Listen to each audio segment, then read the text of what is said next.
Hey, how are you doing? Welcome to the latest episode of the PokePopCast.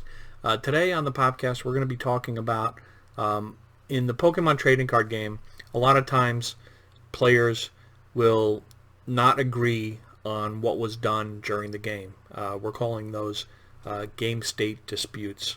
A lot of people will also commonly call them he said, she said situations, or we'll use he said, they said situations. In the Pokemon trading card game, there are a number of things that you can only do once per turn. For example, you can only play one supporter per turn, or you can only play an energy card once per turn. And other things that sometimes have been done on a previous turn in order to do something on the next turn. So for example, a Pokemon has to have been in play since the beginning of the turn in order to evolve at that turn. So there'll often be a dispute about whether those things had already been done either that turn or in a previous turn. Had a supporter already been played that turn? Had a player already played his energy card for the turn? Or that Pokemon that the player is now trying to evolve, did it come into play this turn? Or was it already in play and therefore eligible to evolve? So quite often one player will say, the opponent will say, he can't do this because he's already done it one time this turn, or in the case of the Pokemon, it just came into play this turn, so therefore it can't evolve this turn. So we're gonna go over a number of ways to handle those kind of disputes. All right, so before we get into the nitty-gritty on this, I really want to first address the elephant in the room, and basically and I still feel this myself, when I walk into one of these situations where one player has said this has happened or this hasn't happened, and the other player says something else. When you walk into that situation, your initial reaction is going to be, I'm going to have zero chance of figuring this out. I'll have absolutely no hope of resolving this situation. And I just want you to know going into it that that's normal to feel. I feel that way when I walk into these situations. But what I found is that by following the steps that we're going to talk about here, you're going to be able to resolve these types of issues, 90+% of the time. It's amazing as you just go through the step-by-step process, suddenly things become clear and you're able to resolve these issues. So just be aware, fear is normal, fear is your enemy. Take a moment, take a breath, focus on the steps. Don't focus on the end result. Focus on the steps we're going to talk about, first gathering information, doing the other steps, and at the end you're going to find, oh, now I know what happened, now I know what we need to do. Okay? Now, the first step in resolving these types of situations is to understand exactly what's going on. And in order to understand exactly what's going on, you need to get the full story from both players. It's very, very, very important to get the full story from both players. One player is going to call the judge over, and he's going to be upset, and he's going to have his story, his take on what's happening. And it's very important to not just take that at face value, but also to find out from the opponent, what do they think happened.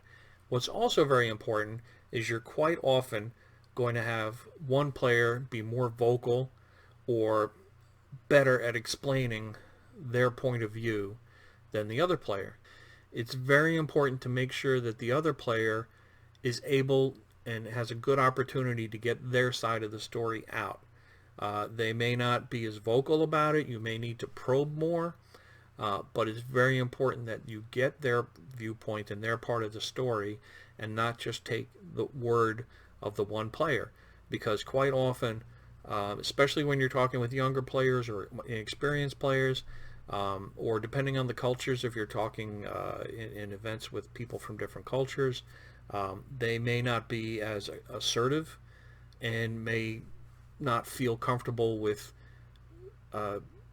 being forceful in their viewpoint, and so the other person's viewpoint can overwhelm the opponent's viewpoint, and therefore you're not getting the true picture. So the way you want to do that is you'll want I generally start with the player who called me over, or if I'm a head judge or a team leader, I've been brought over by another judge. We'll start with the player who called the judge over and get them to explain their view of what happened. Quite often the opponent will be interrupting to dispute things. Let them know that you want to hear from the first player completely, and that they'll get their chance to get their story out. Okay, so you don't want to have to continually be interrupted. So just say, sit tight. We're going to make sure we get your side of the story, but right now we're listening to player A. So you get the full story from player A, and while you're doing that, you want to also find out more and what happened over the last couple of turns. This information is going to be very helpful to you in determining what actually happened. After you've gotten a good view of what happened, you'll want to now talk to player B, and he'll give his side of the story. And just the same, the other player may be jumping in, interrupting. You want to let them know, hey, you got your chance to tell your side of the story. This is now this player's chance. We'll get back to you and we'll go back and forth. Don't worry about it. So now player B gets his chance to tell his side of the story. And again, as I mentioned before, if someone is not as good at getting their point out, help them. You'll want to ask probing questions. So as part of the questions you're going to be asking, it's going to be very important to not just focus on the exact point of dispute, because if you focus on just the exact point of dispute, then you are going to have a hard time finding a resolution. What you need to do is expand what you know about the previous couple of turns. So as the players are explaining, or as you go back now after the initial explanation from them, you're going to be finding out more about what happened in the past couple of turns. One important point you're going to want to look to nail down is a reference point where the hand size of the player whose play is in dispute is fixed. And there are a number of cards that will fix the hand size.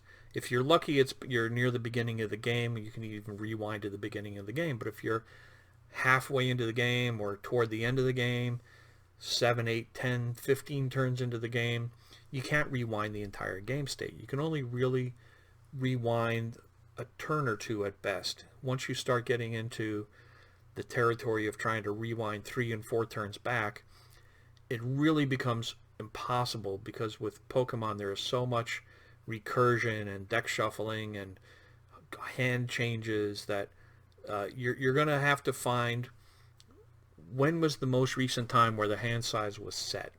There are going to be a couple of different cards that are going to help you find that set point. For example, Cynthia. Once a player has played Cynthia, they're going to have, after they've played, they're going to have 6 cards in their hand. If a player's played Professor Research or Juniper or Sycamore, they're going to have discarded their hand and now have 7 cards in their hand. So you're going to look for that type of situation where something occurred in the game which refreshed the hand, set it to a specific size, or it might have been some card that made a player discard cards down to X number of cards. There's a number of different effects. So you're going to be searching for that type of effect. You're also going to be looking for cards and effects that were done that do different types of recursion, that take cards out of the discard pile and put them into the hand or back into the deck. So therefore cards that should have been there are now no longer there and are somewhere else. So you need to know about those types of things so that when you're trying to track down what's happened and where cards are, you'll know why they're not where they're supposed to be. And that's going to help you determine, oh, this was done. For example, Malamar. Malamar was in play, so Pokemon retreated, energy goes in the discard, psychic energy. Malamar now did Malamar take that psychic energy and attach it to a Pokemon? So therefore now it's attached as a Pokemon, which is also going to affect your count of how many energy are in play, because Malamar is putting more energy in play than just the one attachment per turn. So you need to be aware of all of those kind of things. Other examples are rods that may take Pokemon or energy cards that were in the discard pile and either put them in the hand or the deck, or VS Seeker, for example, which is going to take a supporter card that was in the discard pile and put it in the hand, and either maybe they're going to play it again or not. But now that is going to change your count of, you're expecting so many supporters to be in the discard pile, and now they're not. Or say it's something like an Ultra Ball, which is going to discard cards in order to be played. So now maybe somebody discarded a supporter, so that's in the discard pile. So when you're going through the turns, you're going to be asking the players, okay, you played this card. What did you discard with it? You played that other card. What did you get back out of it, and where did it go? So as you're going through the turns, you're going to be learning all this information about what happened, especially from this set point. You will also want to jump around in the turns. It's not usual that somebody is going to cheat in terms of whether something like this happened, but it's possible. So you always have to be aware that it's possible, either one, that somebody is cheating, or two, people's memories are not perfect. You'll find out that if somebody is telling a story from A to B to C to E, they can kind of fill in gaps as they're going along and things are great. But if you're jumping around, okay, tell me about C. Okay, great. Tell me about G. Now tell me about F. They don't have the storytelling in their mind, if it didn't actually happen, to necessarily make those pieces match up correctly. But if it actually happened, and you're jumping around from point to point in these turns, then they're relying on a memory, and that memory is going to match up with what actually happened. So you're going to look, if you're going to look for whose story holds up the best. If your end result is not going to be 100% certainty, you're going to look for points of whose recollection of what happened matches up best with the evidence that you find. Okay, so now after you've walked the players around through those couple of turns, through what was attached, and the points of agreement, you're going to find that they agree. Yeah, both of them agree this happened. Both of them agree that happened. Where are the points where they disagree with what happened, or maybe one player remembers and the other player doesn't really remember too well? Once you have as much information as you can over the turns, going back to your point of reference, you're now going to use the information that you see in the discard pile and in the player's hands and on the play field, and see how all that matches up with the information that you gathered by talking with the players. What you're generally going to find, as I said, 90+% of the time, is you're going to find that the evidence that you have supports one of those versions of the story more than the other version of the story. Okay, so this is going to take some time, and you need to be aware of how much time it's taking, because you always want to be, as a judge, you always want to be aware of the impact of the overall tournament by how much are you delaying things by taking up the time to resolve this issue. It's important that things get resolved properly, but on the other hand, you have 20, 50, hundreds of people, depending on the size of the tournament, are going to be held up if things aren't resolved quickly. So you always need to keep that in the back of your mind. So one of the things you need to be asking yourself as you're going through this process with the players is, are you making progress? Are you getting to a resolution? Obviously, if you get to a resolution, if you get to a point where you say, yeah, I understand what happened here, you're golden. But if you're not quite getting to that point, but you're not making any progress either, then that's a good time to say, okay, I'm not getting anywhere. We need to come to a decision with the information that we have. There's no point in just going over the same facts again and again if they're not giving you more information to come to a proper resolution. Now, the other thing, and we'll talk about resolutions in a second, but when you are coming to your resolution, make sure to not make any actual changes, like shuffling hands away, taking cards from the hand and putting them in the deck, or any of these types of things, until you have come to a resolution which both players accept. Not necessarily agree with, but accept. Because if you say, okay, this is what we're going to do, and the other player, and the player who doesn't like that resolution wants to escalate to the head judge, if you've already made changes, now you've caused a problem. Okay? So make sure that the players have accepted what you're going to do. So you say, okay, this is the decision that we've come to. This is what I'm going to do. Are we okay? Do you have any issues with that? Do you want to escalate to the head judge? Do you want to appeal to the head judge? And if the players agree, okay, this is fine, this is what we're going to do, then you can move forward. But if one player says, well, no, I'm not really happy, I want to escalate to the head judge, you haven't caused a problem by changing things. Okay, so how are you going to come to a resolution? Well, what is the best resolution, and does happen, is as you're going through these steps and you're matching things up and what cards where and who did what, occasionally one player is going to say, oh, yeah, my opponent is right. That is the way things happened. And in that case, you can't ask for anything better. Hopefully, you can then give warnings for disagreeing on the game state or something, just to track that there was a disagreement and move on without any major penalties, either on one player's favor or the other, because they're now both agreeing with what the game state was. The next best thing to that is if, as you've listened to their stories and you've gone through the evidence in front of you, both cards in play and cards in discard and so forth, and you've counted what was there and what was not there, and you feel that you have a clear understanding of what happened, that the cards that are there match up well with one player's viewpoint and they don't match up with the other player's viewpoint. And that's the majority of what's going to happen here. At that point, you can feel comfortable making the ruling you're going to make because it makes sense to you. Is it 100% perfectly assured that this is what happened? Maybe not. But it matches with the stories you were given and the evidence that you have, so you can have a high feeling of comfort in that you're making the right rulings. So you'll make that ruling.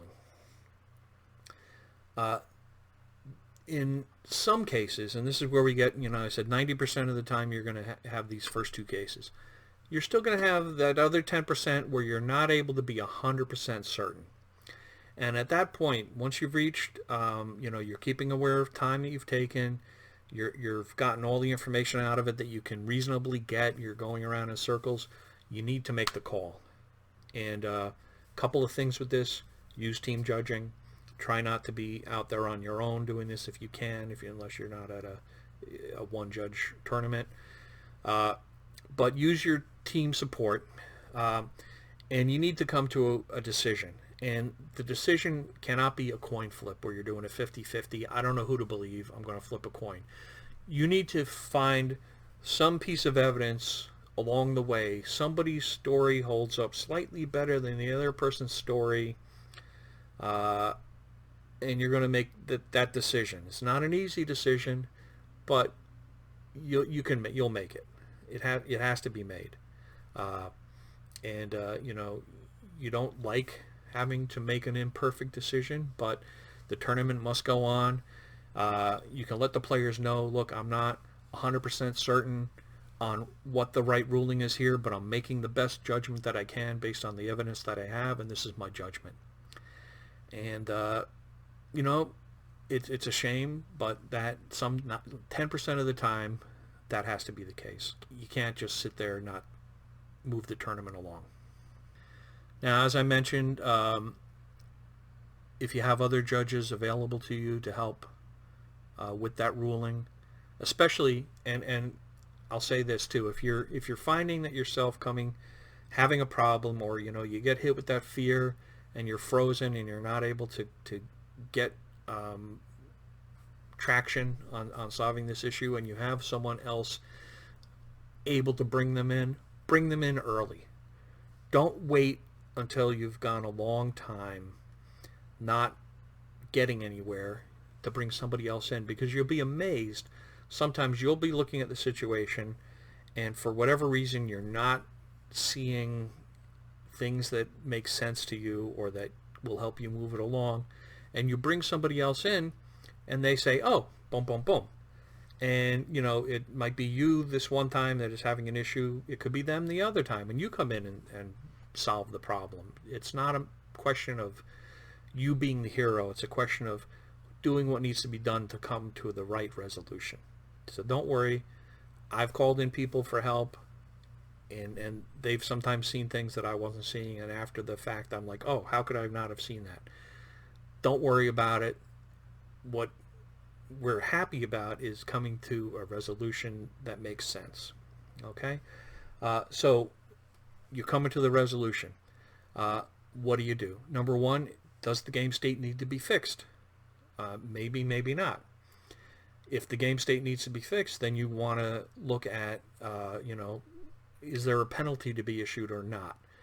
As I mentioned before, even if you're not having to fix the game state, you may still want to do either a warning just for the initial disagreement of the game state, or potentially a gameplay error minor, which is when the game state is 100% fixed. If you do have to do some kind of rewind, but you're able to fix it perfectly, or if you are able to fix it but it's not perfect because maybe a deck had to be shuffled that you know, to get a card into it, and now you're shuffling it, or you know, it's not 100% fixed. You know, you're not 100% certain if this card belongs there, but you have to get it somewhere because it's not where it belongs now. In which case, then you're now going to be gameplay error major, right? So this is all basic stuff. As I mentioned before, you also want to be aware of, is there a potential of cheating here?